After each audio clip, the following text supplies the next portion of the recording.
nii edasi, nii edasi. Proovime alati liikuda väiksemates ja vaiksemates tänavates. Kindlasti tuleb vältida öist liikumist, see kehtib nii ellujäämise, bushcrafti ja üldiselt kriisiolukordade koha peal. Kui sa liigud koos oma perega, siis see on nagu kõige turvalisem variant, sest mitmeid silmapaare päästavad alati elusid. Kõige targem on hoida ka madalat profiili.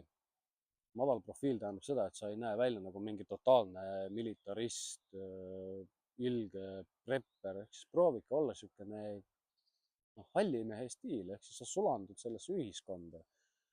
Ja